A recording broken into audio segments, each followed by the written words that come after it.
Get Pucked. Hello, everybody, and welcome to the Get Pucked podcast. Dave, Vito, and Matt here today. A little late to the party, but better late than never, as they say. And I'm talking, of course, about trade deadline. Gentlemen, first off, how are you doing? Good. Good. No Good. comment. Wow. Okay. Wow. Anyways, so trade deadline came and went, and there were some expectations, as I'm sure many people in the fandom had, about who was going to stay, who was going to go. Were they going to do some sort of grouped package deal? I know Jake Evans signing that contract just before the deadline took him kind of out of contention of potentially being moved, but there were still names like Armia and Dvorak and Savard, to name a few, that were out there. Ultimately, nobody moved. Nothing happened. The Habs did nothing. And so let's get into that. So first and foremost, hit me with your general reactions about this. I mean, were you surprised? Is this something that you are strongly against and they absolutely should have done something? Are you cool with sort of the narrative that came out that Kent Hughes spoke to Nick Suzuki and said, show me? You have a couple of games. If you guys are still a couple of points out and you guys are really making a push here, I'll leave everybody if that's what you want. And apparently he lived up to his word. Does that mean something to you? Let me know what you think. I get that draft picks are assets and you want to trade these players and get whatever pick you can, get a second, third. I get that. Believe me, I rang that bell many times in the past. But given the position where they are in the standings, and while it's unlikely that they make the playoffs, the players that they would have otherwise gone to go and get as rentals would have been in the caliber of players that they have right now. So what were they realistically going to get for the Dvorak, really, when you think of it? Not much. Maybe Armia would have gotten them a third. Maybe. The big prize, so to speak, would have been Jake Evans. Jake Evans was probably going to be the player that would have given the Habs the biggest haul out of all the players that were quote unquote available. But they signed him, and I think that was the right move because they obviously gave Owen Beck a tryout, and they saw he's not ready to take over Jake Evans' responsibilities, and for a 4-year contract at the price that he got paid, you keep that. So then there's David Savard. By all accounts, it sounds like they didn't want to move David Savard because they knew that what it could have done to the dressing room, given where the Montreal Canadiens were what they're trying to do is squeeze into the playoffs and all that. So it's like they were going to go get a defenseman just like David Savard. We saw that they got Carrier, right? So Carrier is basically the David Savard's replacement for next year. So they just said, hey, these are our rentals. Our rentals are the guys we already have. They already have the chemistry. They've been here for a long time. And we're going to just open up the cap space when they leave at the end of the season. So I have no problems with it. Everything we heard that they tried to make a hockey trade, they couldn't do it. So the bigger moves are going to happen in the offseason. And the Montreal Canadiens, historically speaking, were never really active at the trade deadline to begin with, which sucks. It's boring. I get it. So, and of course, so I'm okay with what happened, even if it was boring, and I stayed the whole time watching that trade deadline to see something happen. And as the clock ran down, I got you came to terms with they're not doing anything. Yeah, the ask apparently was very high, and he never came down from it. So supposedly he set his guys up and basically said, if you want to overpay, which I'm telling you it's an overpay, we'll make the deal. Otherwise, we're very happy with keeping our guys. That was the message that apparently was conveyed to the other general managers, and nobody was willing to come up and pony that money. And I just one last thing. I know people are going to probably rip me because there's a certain part of the fan base, especially on X, that are like, you get the picks, you get the assets, you move these deadweight contracts, you just do what you got to do. And I'm not saying you scoff at the picks that would have came in, but the Habs have a bunch already. I scoff at all the picks.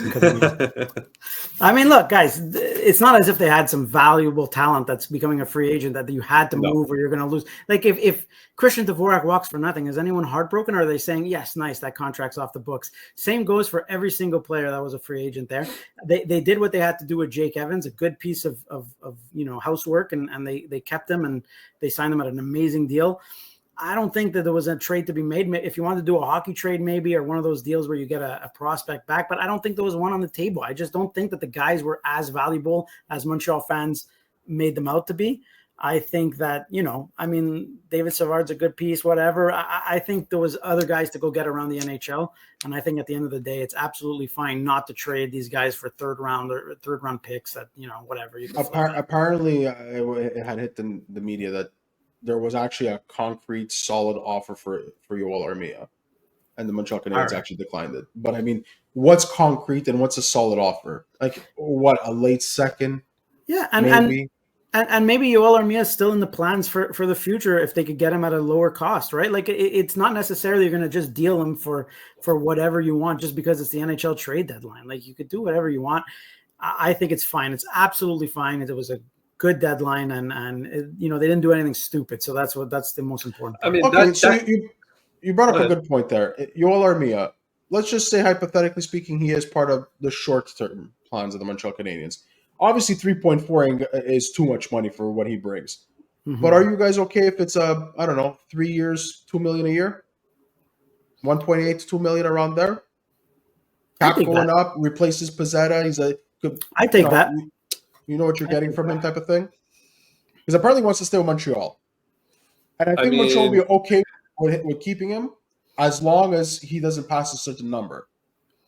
He's such a strange player. Yeah, it's hard to pass up on a guy who you're going to lock up 3 years, pay $2 million a year. He's a vet. You know what you got with him. There's no surprises. You know what he can do. You know what he can't do. Yeah, that's an attractive thing to have.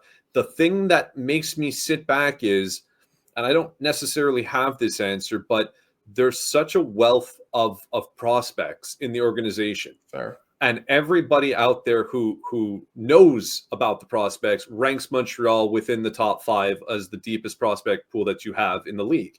And it makes me wonder, do you really want to have an Armia in the place of a guy who's ready to make the jump? And I don't know who that necessarily is. And I know that we're going to have guys that are going to leave the team. Like they're not going to likely re-sign a Christian Dvorak. And to go to that point, I mean, yeah, he walks. I guess you're right. Is it the end of the world? No. Some people might look at it and say, well, that's not great asset management because regardless how you acquired him, let's not even go down that road. You have him. He's an expiring asset and he's going to walk and you got nothing for him. And these picks, I mean, you've seen what happened with late picks. It's most likely not going to be something significant, but every now and then there's a late second round Lane Hudson out there. And I'm not suggesting that that's what it would be, but you know my point. So I don't know. I think Dvorak would have been traded if the Montreal Canadiens had a bit more center depth. But the fact of the matter is that the only center depth that they have is Nick Suzuki, Jake Evans, Christian Dvorak, and at this point, Owen Beck. Now, Owen Beck did get sent down. Yeah. Right? But that's their depth, right? So they got, if they would have moved, which means they don't have any. That's what that means. If they would have moved Dvorak, then who's playing? Well, you move Dvorak. You move Dvorak if you're concerned about the future of the team, and I mean that in a sense of to say, like, if you want to maximize your returns for expiring contracts, if you want to bring in, you're still in rebuild mode, and you want to bring in more. Maybe it's a prospect and a late pick. They might have been able to acquire if they lowered the asking price. I don't know, but the point being is they obviously made a decision. And they said that they're comfortable enough where they are at now with whatever picks they have in the upcoming draft or the next 2 drafts. They're comfortable enough with the prospects that they have that they spoke to the team. They spoke to the captain, who's the voice of the players, and said, we'll let you guys run this out. If you can show us that you can keep things tight enough, you stay in contention, we'll do it. And they did it. And that's what he ultimately did. And I'm okay with that decision. To your guys' point, what would you have gotten for Christian Dvorak? What would you have gotten for Joel Armia? And you want to know what? Probably Nothing. not much. And probably there was some teams that were going to ask Montreal to retain on some salary there. Yeah, they had probably that one ask spot Montreal left. to maybe add a pick or interchange picks. So you're looking at all that, and you have Kent Hughes when you're sitting down and you're analyzing these types of scenarios that potentially what GMs are asking for. He gave up no assets to keep the rentals, quote unquote, the rentals that he knows what he's getting from. Like that's what these guys, while they're expiring contracts, they're his rentals. That's how I'm rationalizing it. That's my opinion. People may hate it, but too bad. It's fine. And to go back to your like, oh, you could get a gem in the late second round, a late Hudson or whatnot like that.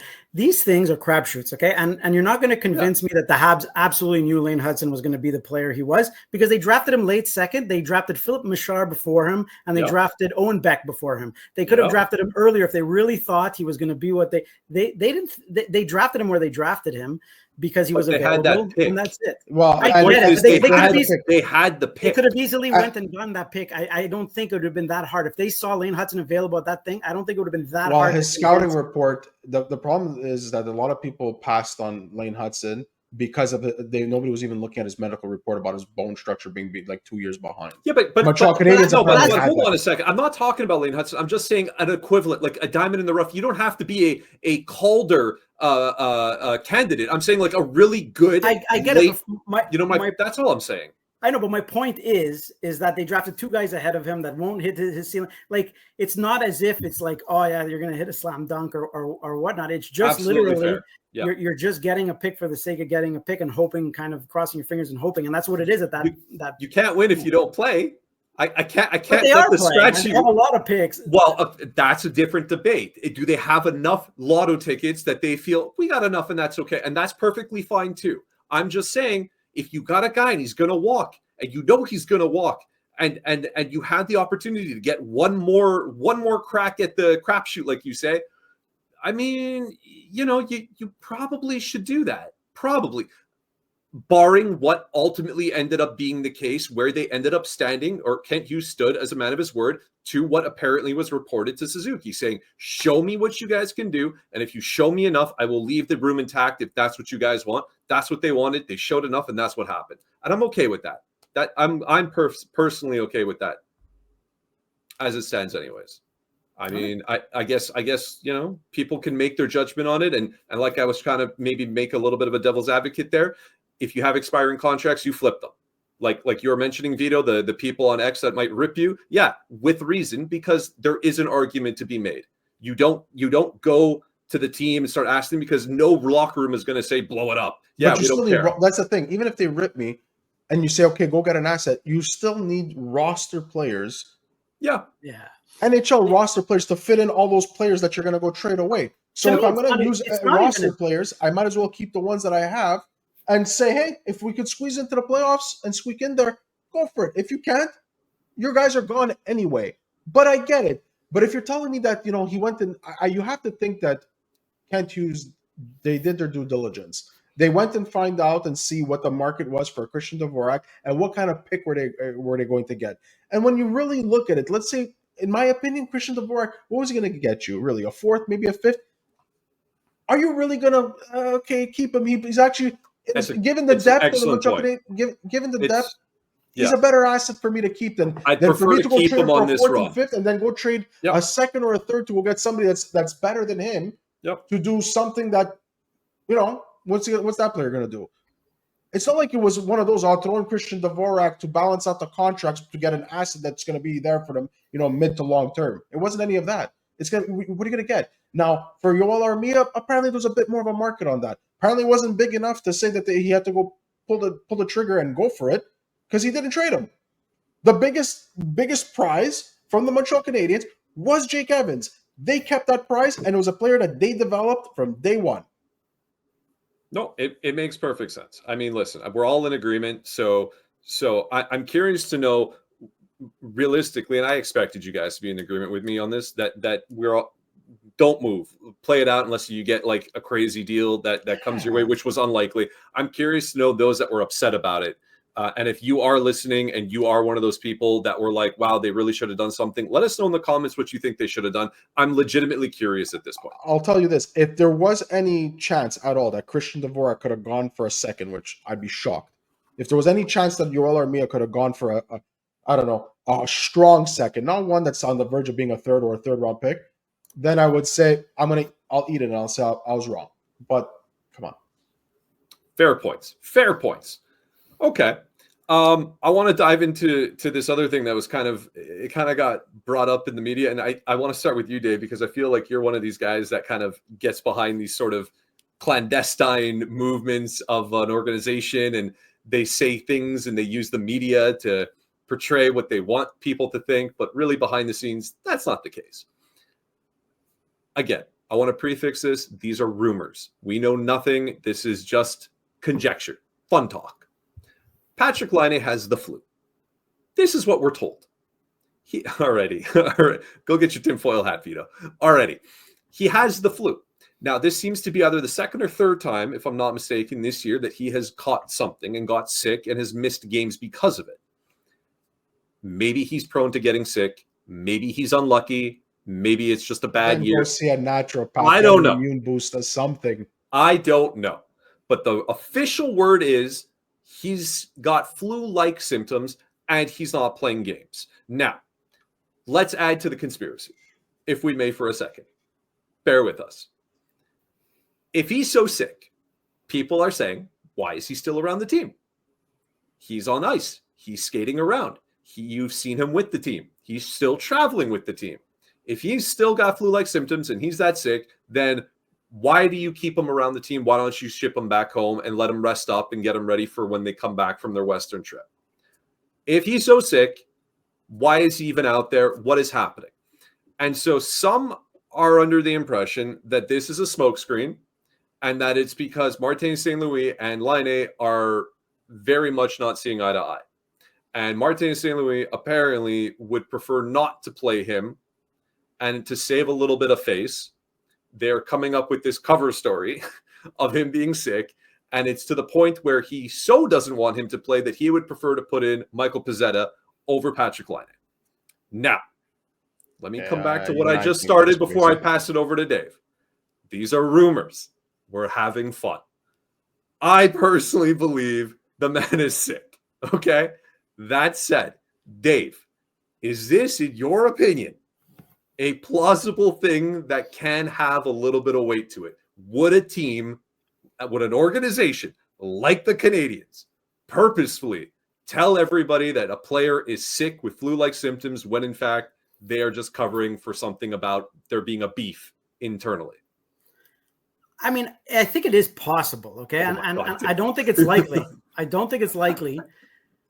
But I do see a world where, like, there's something happening and, everybody knows the drama that could, surround a team like this. Everyone knows a comment could be misconstrued and talked about ad nauseum forever.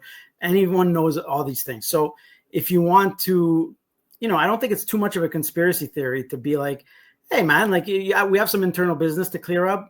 He has the flu. He's a bit ill. Let's move on. You know what I mean? Okay.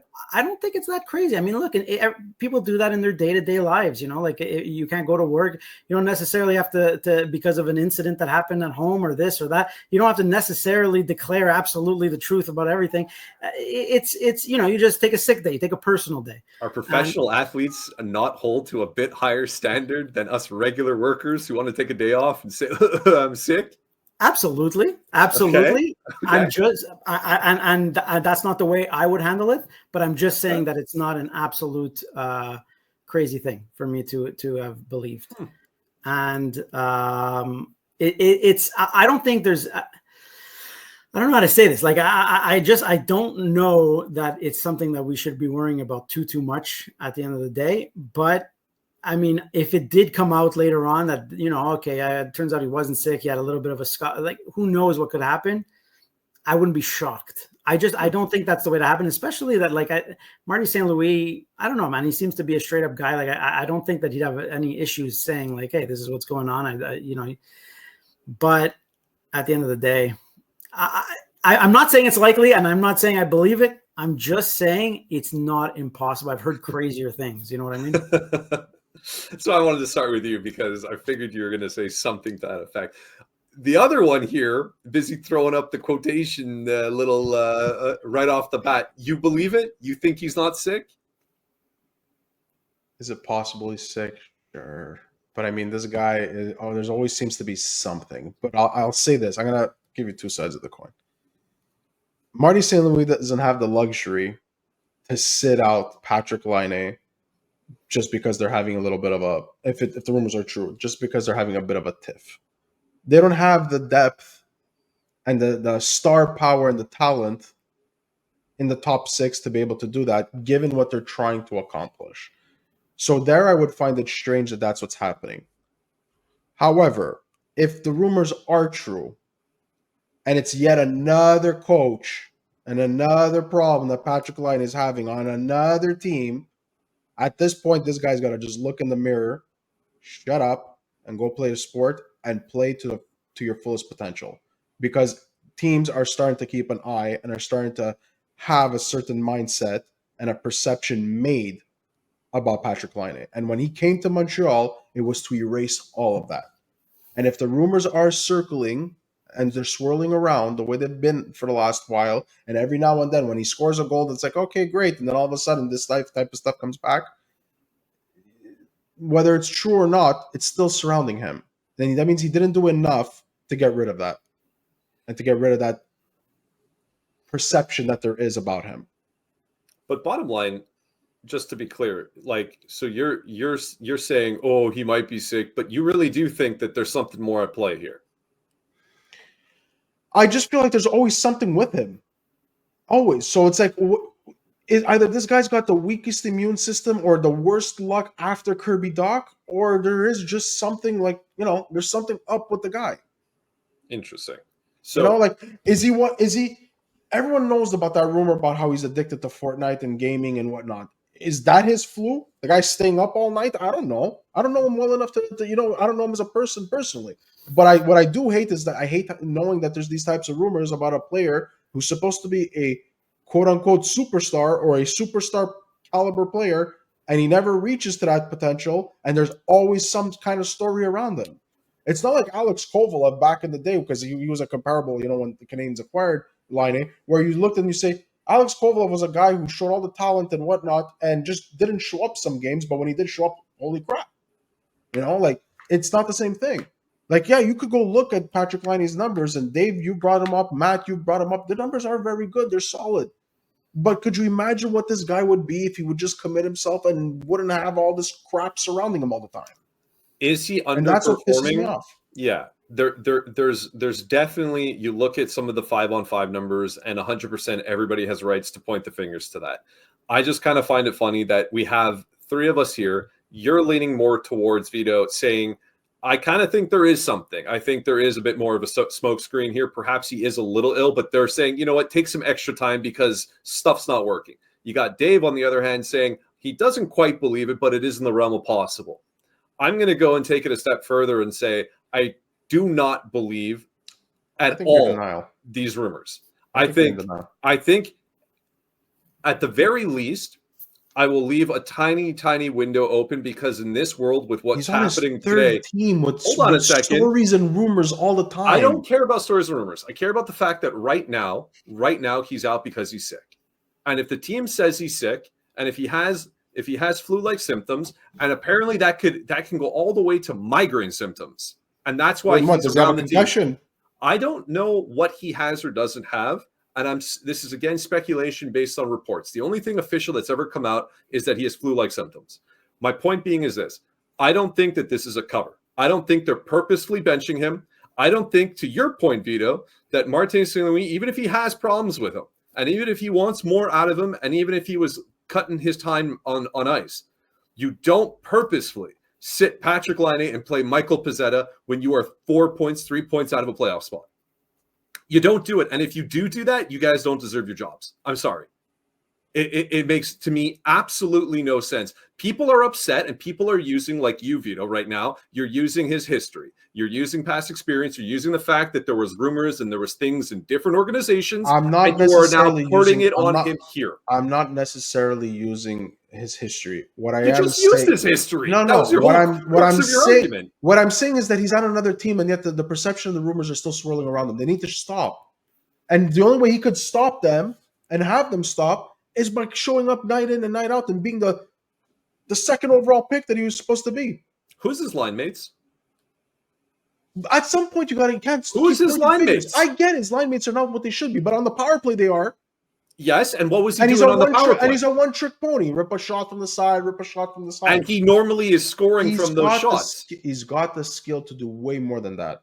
I want to see the Patrik Laine in his first 3 years in Winnipeg. I'm sorry, but he has never been, nor will he ever be, the guy to carry his line. He is the weapon you use on a line with proper playmakers that set him up correctly. And you haven't had a proper line with him, and I am not even going to touch that first line. So he really, at this point, doesn't have a 2C that he can play with, and he doesn't have another guy in that line that he can play with. Those are all fair and valid, but that still doesn't change the fact that he's on his third team, and there's always some different rumor around him. There's always one. You're using the history and saying because he had problems in Winnipeg and because he has problems in Columbus, now naturally he has problems here. Maybe it's just a matter of he just doesn't have the support cast he needs on that line in order to execute the way that he should. It's not perfect, and I'm sure he does have issues, and maybe he has that stigma of the draft position that he is, and Martin St. Louis not being drafted. Perhaps there is something. I'm just looking at it and simply suggesting that people are looking at this now, and they're trying to find reasons, they're trying to find stuff, and to me, that's more telling of what the fan base is like, more so than the player himself. I'm not trying to find anything. You brought up a topic, you presented Patrik Laine, and you presented the rumors that are going around. And all I'm arguing back or debating with you on is the fact that yet again, there's another rumor that's different than the rumor there was a month ago, that's different than the rumor there was 2 months ago, and it's different than the rumor that there was 3 months ago. That's all I'm saying, is that there's constantly something other than the fact that the guy should just show up, play hockey, and kill it. Because technically speaking, from a talent perspective, he should be our most talented player we have. And he's not. Dave. I mean, look, it's tough because you never know what goes on behind these scenes, and you hear stories. You know, like I've been in the industry. You hear stories and you hear things about happen and you know, smoke screens and what actually goes on behind the team and what happens. At the end of the day, that's why I'm ready to give, you know, a glimmer of saying yes, it's possible. Okay, there's a possibility. It is incredibly frustrating to see a talented guy like that play the way he does, but we've seen the talent there and we've seen it go. Again, he's not. I don't know how to say it, man.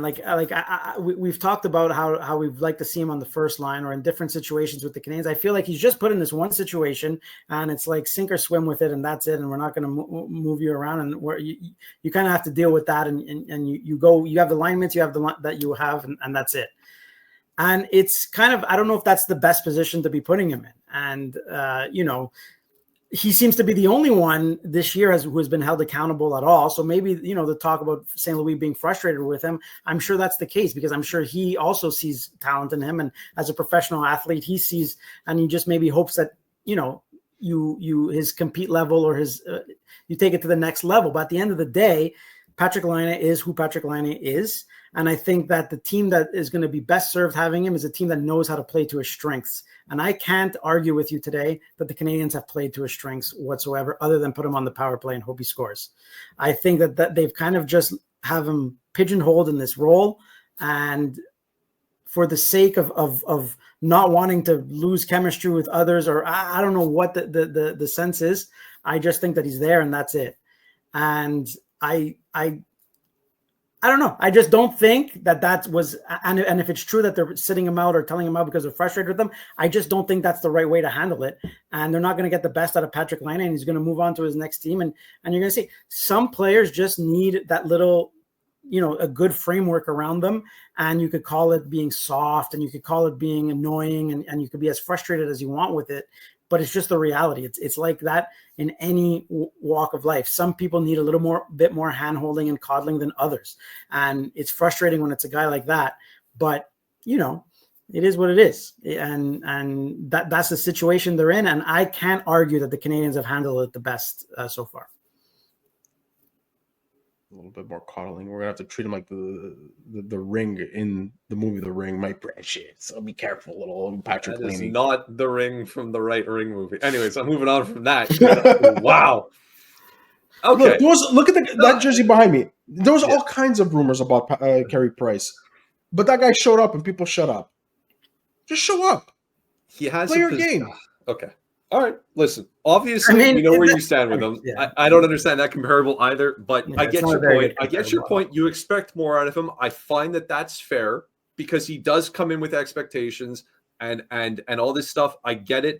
I'm just looking at it from the perspective to where Dave was sort of suggesting that if you want to get the best out of him, you should have identified what you need to do. And the problem is they might have done that, and simply there isn't anybody to put there, which is why it's so imperative that in the offseason they address this 2C problem.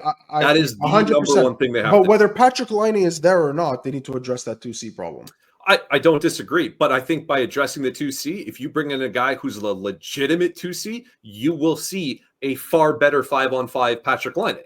And you get it both. I don't want the guy to fail, especially that there's another year on his contract with the Montreal Canadiens. I don't want him to fail at all. All I'm suggesting and saying, and I'm repeating myself here, is that he's on to another team where there's again some negative stuff surrounding him. And he's not helping himself to get rid of that perception. That's all I'm saying. Whether they're valid or not, whether they're true or not, it's still around him. And when it's around him, it's around the team. And when it's around the team, I don't like it. I hear you. Everybody hears you. Now let me hear you on this next one, because we'll bring the temperature down a bit, because on the opposite side of things, you have Lane Hudson, who's just been an absolute marvel. Nobody can say a bad thing against him. I hope you can't. And it's just unbelievable. Obviously, we all want him signed long-term. The question is, when do you do that? And what do you offer? Is there anything in your heads right now to answer those two questions? How soon do you offer a contract, and what number are you looking at? Dave, you want to go first or I go first? I'll go first. I mean, yeah. You go first. You sign him as soon as possible. Yeah, I agree with that. You don't mess that up, and you go right into it. Don't question it. 8 years at exactly... You have a choice. Caufield's contract or Suzuki, because they're off by like $25,000 or whatever it is. But it's that. You're giving him... You gave it to Slafkovsky after his ELC. You're going to give it to Lane Hudson too. Lane Hudson's third on this team in scoring, and he's a rookie. Now, I do expect that there's a chance that next year he hits his sophomore slump. Maybe, but maybe not. Either way, the Montreal Canadiens don't have another defenseman like him in the pipeline and haven't had a quarterback defenseman like him since Andrei Markov. They got one, and he just happens to be in one of those players that is actually not just third on the Montreal Canadiens in scoring, but what is like 8th or 10th in defensive scoring, something like that. Like, you know what I mean? He's up there with some of the best defensemen in the league, and it's his rookie year, and has the most votes for a Calder too at the moment. Things could change there. I don't care so much about the Calder. It'd be cool if he got it, but I'd rather him become the guy that, he's being projected to be. So you give him that right away. You lock down that core, and there's one other core piece that's coming that hopefully that player hits too, and then Montreal will have all their core pieces signed, their main key core pieces, with Goulet there too. That's it. That's all I got to say. Any longer than that, if they wait and they want to play a bit of a negotiation game and all that, I think it would be a stupid move. I agree with everything you said, but it takes two to tango, right? And it takes Lane Hudson is not an idiot, and his agent is certainly probably not an idiot. And if I'm Lane Hudson, his agent, I don't know if I jump at that deal right away, because you're looking at a guy right now, and obviously the best move Canadiens-wise, you sign him, you lock him up, and that term seems right. $7 million seems right. Obviously, you want to respect the hierarchy with Nick Suzuki. You give him a little more, even. I don't think that upsets the the balance of the Montreal Canadiens. But if I'm Lane Hudson's agent, why sign right away? Why? We thought, remember when Cole Caufield was up for his extension, where like the guy's going to get 10 million, he's going to end up passing Nick Suzuki, this, that, and boom, he didn't pass Suzuki. Then Slavkovsky came around, we're like, oh, what's going to happen there? They're going to bridge him, give him 4 or 5 years? But if you weren't that, there's a difference between Cole Caufield and Lane Hudson, in my honest opinion, just watching them play hockey.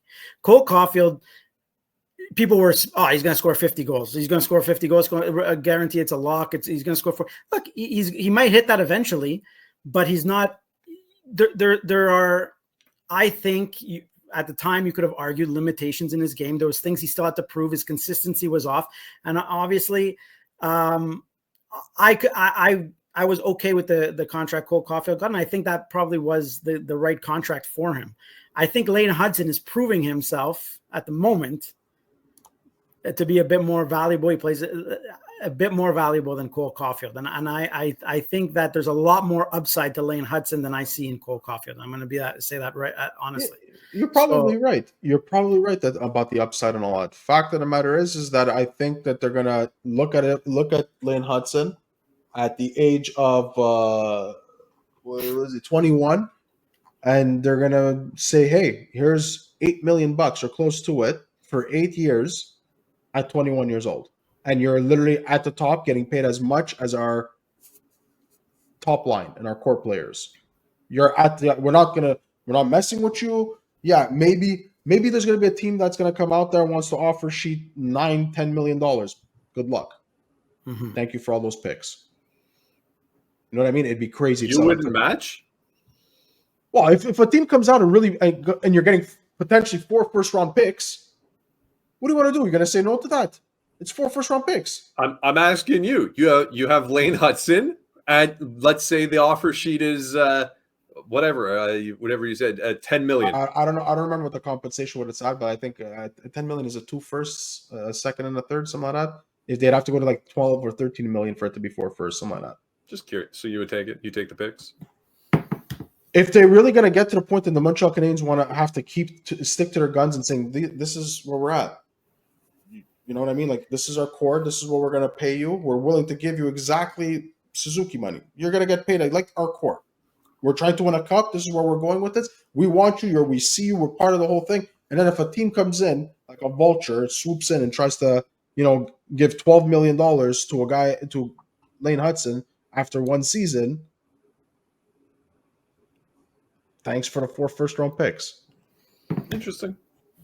Well, I'm very curious to see what happens. I'm in agreement with you guys. I think you do it as soon as possible and you try 100%. To get it done. You have to. You absolutely have to.